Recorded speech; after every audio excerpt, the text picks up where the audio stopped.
एक महासागरीय धारा महासागर के पानी की निरंतर गति को दर्शाती है, जो हवा और पानी की घनता में अंतर के कारण उत्पन्न होती है। महासागरीय धाराएं मुख्य रूप से एक सामान्य दिशा से चलने वाली हवाओं, जिन्हें प्रचलित हवाएं कहा जाता है, द्वारा संचालित होती हैं। इन हवाओं में व्यापारिक हवाएं, पश्चिमी हवाएं और ध्रुवीय पूर्वी हवाएं शामिल हैं। इन हवाओं की दिशा पृथ्वी के घूर्णन से उत्पन्न बल, जिसे कोरियोलिस प्रभाव कहा जाता है, द्वारा निर्धारित होती है। एक काल्पनिक स्थिति में जिसमें पृथ्वी पर केवल एक महासागर और एक महाद्वीप हो, तो उष्णकटिबंधीय क्षेत्रों में व्यापारिक हवाएं पानी की ऊपरी कुछ 100 मीटर परत को पूर्व से पश्चिम की ओर बहा देंगी।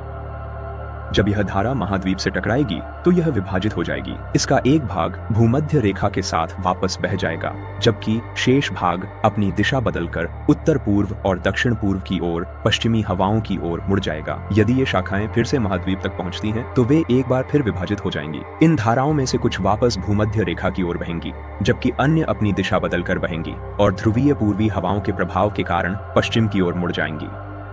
इसी कारण उत्तरी और दक्षिणी गोलार्धों में विपरीत दिशा में बहने वाले दो आपस में जुड़े हुए घूर्णन जायर्स बनेंगे।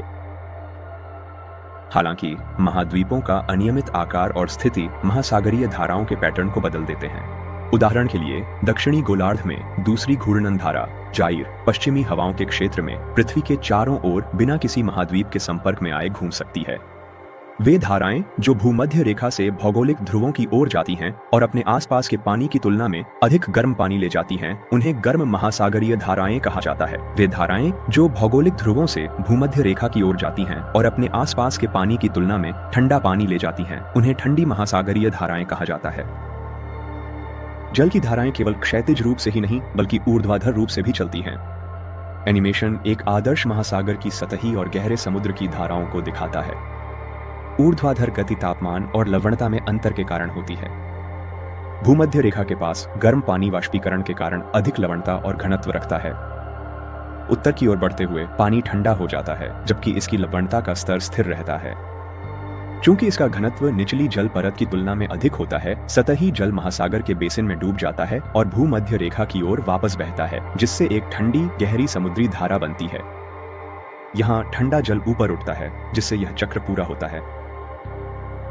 वास्तव में महासागरों में सतही और गहरी समुद्री धाराएं मिलकर एक वैश्विक प्रणाली बनाती है, जिसे वैश्विक कन्वेयर बेल्ट कहा जाता है। गहरे जल का प्रवाह सबसे तीव्र रूप से नॉर्थ अटलांटिक डीप वाटर में होता है। नॉर्थ अटलांटिक डीप वाटर उत्तर अटलांटिक महासागर के पूर्वी भाग में गल्फ स्ट्रीम के अंत के पास पाई जाती है, जहां यह डूबती है और ठंडी जलधारा के रूप में दक्षिण की ओर बहना जारी रखती है। यह लगभग पूरे ग्रह का चक्कर लगाती है, केवल हिंद महासागर और प्रशांत महासागर में ऊपर उठती है, ताकि गर्म जलधारा के रूप में आगे बढ़ सके। एक जल अणु को पूरे ग्रह का चक्कर लगाने में लगभग 1000 साल तक का समय लग सकता है। समुद्री धाराओं का पृथ्वी की जलवायु पर महत्वपूर्ण प्रभाव पड़ता है। जब गर्म जलधाराएं किसी तट तक पहुंचती हैं, तो उस क्षेत्र का वार्षिक औसत तापमान अधिक होता है। ठंडी जलधाराओं के पास औसत तापमान उस विशेष अक्षांश के औसत तापमान से कम होता है। उदाहरण के लिए, यदि गल्फ स्ट्रीम न होती, तो पश्चिमी यूरोप का वार्षिक औसत तापमान 5 से 10 डिग्री सेल्सियस कम होता।